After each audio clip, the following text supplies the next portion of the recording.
bonjour et bonsoir, ça dépend quand vous regardez cette vidéo, mais en tout cas nous sommes donc lundi, et lundi c'est la review de l'épisode de Fairy Tail. Oui, je dis épisode, mais c'est vrai que c'est le chapitre, oui, parce que l'épisode de cette semaine en animé était assez...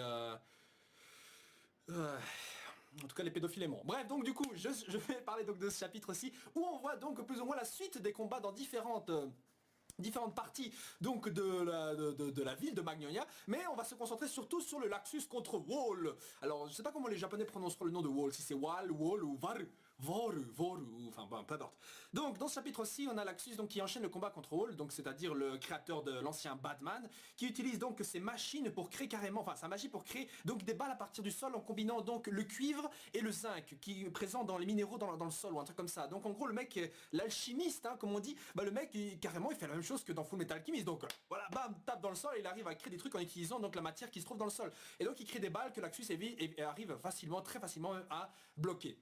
Même petit commentaire de Grey qui nous fait sa petite blague avec la météo, genre ah, on a des foudres et tout de Laxus et à côté on a de la glace de moi-même. Bon bref, une blague débile. Bref, du coup le combat continue. Mais Laxus, le problème évidemment c'est que Laxus évidemment se retrouve un peu baisé parce que je rappelle que Batman, bah, son point fort c'est de pouvoir aussi profiter de l'électricité pour pouvoir améliorer ses capacités. Enfin ça c'était plutôt Batman. Donc ouais, mais Wall lui-même répète encore une fois que l'électricité, la foudre ne lui fait rien et c'est un peu normal. Donc quand on regarde un peu les attaques de Laxus, bah on peut se dire bah putain à part les attaques physiques, bah c'est quasiment impossible de vaincre Wall alors pour Laxus, vu que le mec va profiter de l'électricité pour pouvoir augmenter les performances donc des machines qu'il utilise. Donc de ce côté là c'est un très mauvais match-up, comme l'avait dit justement Fried quand il avait combattu Batman, pour Laxus.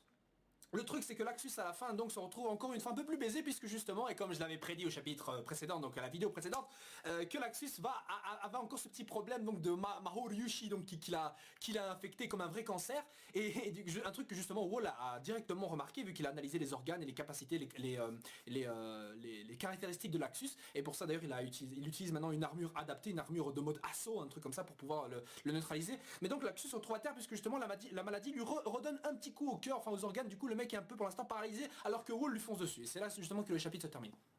Et justement, putain, Mashima bride Laxus dans ce combat, alors que quand on regarde justement le déroulement de la fight, Laxus a quand même un poil le dessus, je veux dire physiquement, niveau vitesse, puissance. Enfin non, surtout niveau vitesse en tout cas, Laxus arrive à gérer Wall, voire même il est un peu au-dessus. Mais bon, Wall n'était pas encore en mode assaut, donc là il a une nouvelle armure qui lui permettra certainement de pouvoir gérer Laxus easy. Et donc je me dis c'est peut-être le moment pour Laxus de avoir son petit power-up. Bon c'est vrai, c'est Laxus, il s'entraîne, voilà, il s'est entraîné à la normale, et le mec il a quand même gardé une certaine distance par rapport à Erza et à Natsu par exemple. Enfin maintenant pour l'instant c'est un peu plus compliqué de dire à quel point Natsu est fort comparé à Laxus ou quoi, mais tout de même je me dis que c'est peut-être le moment pour Laxus d'avoir un power-up. Pourquoi je dis ça? Parce que justement, le chapitre suivant s'appelle Red Lightning, donc l'éclair rouge, la foudre rouge, l'éclair rouge.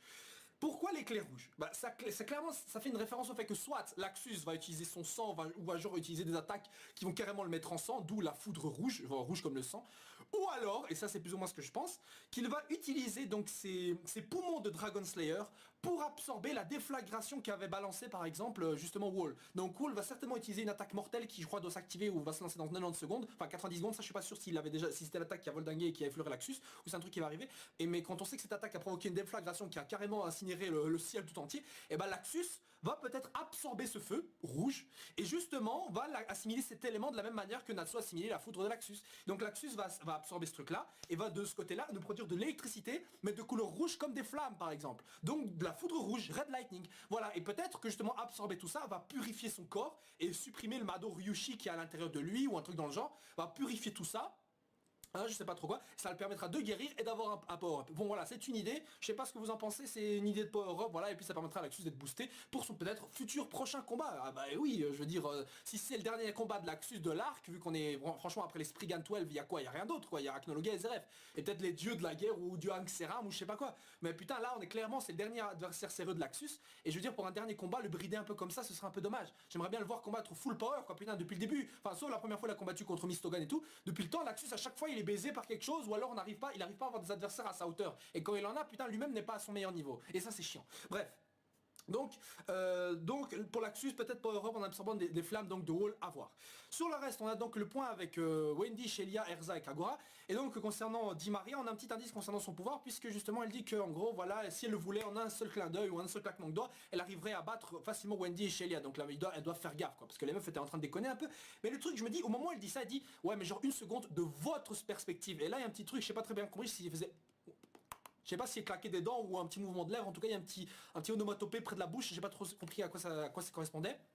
Mais quand elle dit une seconde de votre perspective, ça fait dire que peut-être elle emploie une magie qui altère donc qui altère le temps, ou en tout cas la manière dont on perçoit le temps, hein, la manière de perception de temps. Un peu comme, enfin là j'ai pas de référence dans Fairy Tail, mais ça me rappelle le personnage de Mekira dans Samurai Deep, qui était un personnage qui arrivait à hypnotiser son adversaire en lui faisant une feinte genre regarde dans ma main, où il était écrit destin, et pendant qu'il regardait, la personne était genre hypnotisée pendant une demi-seconde, un truc comme ça, ce qui permettait justement, enfin une seconde ou deux, enfin peu importe, ce qui en fait permettait à l'adversaire de se placer derrière lui, et justement le mec hypnotisé n'avait pas conscience qu'il était hypnotisé, donc du coup il avait l'impression que son adversaire se téléportait. Donc peut-être que c'est plus ou moins ce genre de truc là, c'est genre une sorte d'hypnose ou quoi, que Freddy Maria n'est pas une vraie magie, parce que la meuf c'est la princesse ou la déesse de la guerre, je sais plus c'était quoi son nom, princesse de la guerre je crois que c'était, et donc il était supposé qu'elle n'utilise pas de vraie magie, mais c'est peut-être pas forcément de la magie mais de l'hypnose, voilà, c'est un truc entre de la magie et pas de la magie, et donc justement ça lui donnerait des capacités sur le terrain dans un combat physique en tout cas, qui lui donnerait un grand avantage justement sur le champ de bataille. Donc à voir de quel pouvoir dit Maria pour utiliser, à voir, je sais pas ce que vous en pensez, dites-moi ce que vous en pensez en commentaire.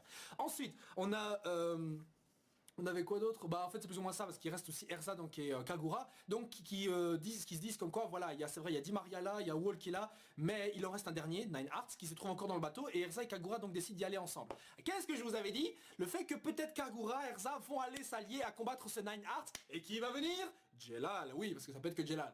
Donc si Nine Hearts et Jelal se rencontrent, putain mais je vais faire un petit montage flashback où on voit dire Jelal va intervenir contre Nine Hearts. Enfin, obligé je le fais si c'est ça qui arrive. Bref, donc du coup Erza et Kagura vont se lancer donc contre ce Nine Hearts, et j'espère que c'est pas encore Kagura, Erza pardon, qui va avoir le rôle, parce que ça me saoule, elle a eu un combat contre Agile, même si elle se l'est pas farcie toute seule. Il n'empêche qu'elle a déjà eu son petit moment de gloire, enfin à chaque arc elle a son moment de gloire, donc ça me casse les couilles. J'aimerais que Kagura là, vu qu'elle est là, soit pas reléguée au second plan, genre Erza Nessan, vas-y, je bloque toutes les attaques, il se fait exploser, et là Erza fait le coup final. Non putain de merde, je sais qu'elle a l'armure de Nakagami Erza, mais c'est pas pour rien, et c'est pas pour autant qu'elle doit se permettre de botter le cul de tout le monde, même si son armure techniquement arrive à enfreindre toutes les lois de la magie ou un truc comme ça, je sais pas. Déjà l'armure cheatée par excellence pour un personnage cheaté aussi, c'est déjà dingue.